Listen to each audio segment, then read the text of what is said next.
يلا بينا نعمل اجمل فطار الصبح. هنقللهم طعمية مع الشاي بلبن.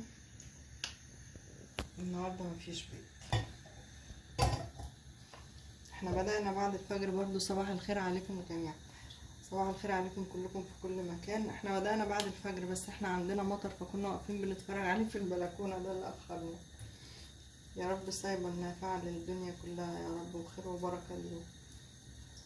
ادي 1 2 3 4.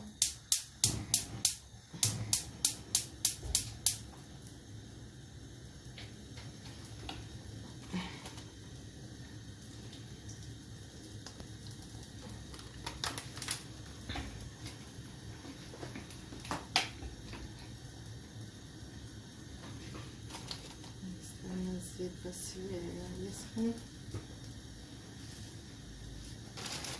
الزيت سخن، نحط الطعمية بتاعتنا.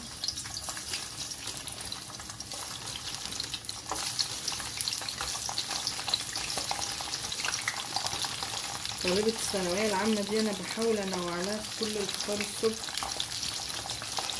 ربنا يعينهم جميعا. اللي في الجامعة بصراحة بقول حط رجله في الجامعة وخلاص، مش مشكلة، انما الثانوية دي ربنا يعينها هي وكل اللي زيها، يا رب اجعلها سنة سعيدة عليهم ويحققوا كل اللي بيتمنوه. هنا حطينا الطعمية. هنا الانسة قالوا لي النهارده طلعوا معاها شاي كشري. عايزة شاي كشري، مش عايزة شاي باكت، عايزة شاي كشري سكر بلدي. بالتالي وهنا حطينا الشاي الكشري. هنا هنجهز الكوباية السحر اللي قلتلكوا عليها، ببدأ بيها قبل القهوة وقبل كل حاجة. هنا مية ساقعة اهي، حط لها حبة مية بس ايه لما كده.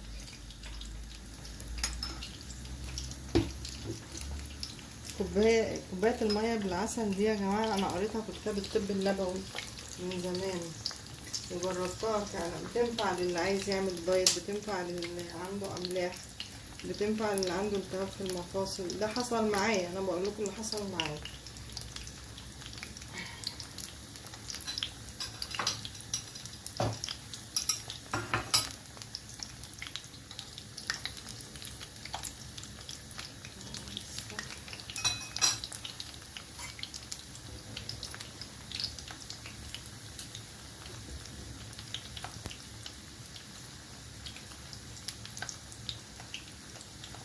مين عنده مطر دلوقتي يقول لنا هو فين وعنده مطر فين.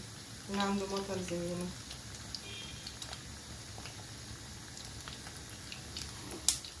مية الشاي غليت، هنزود المية الساقعة اللي حطيناها عشان المية بتاعت العسل تبقى فترة.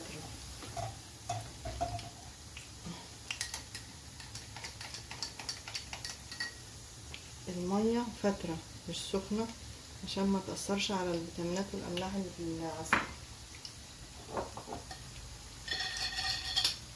ادي معلقة العسل.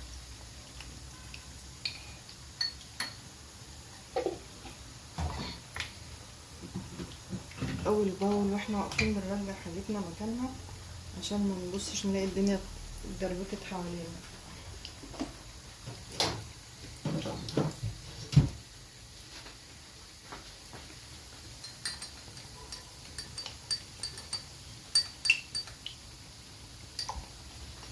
احلى حاجه في الصباح بدري كده ان فعلا بتخلص شغلنا بدري وبيبقى اليوم معانا كامل بنعمل فيه اللي احنا عايزينه.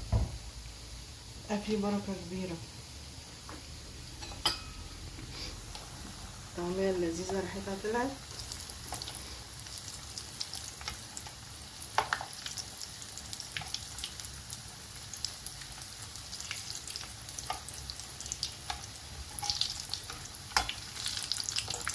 عملناها في القلاية الهوائية وطلعت برضو حلوة، بس حالا بقى ايه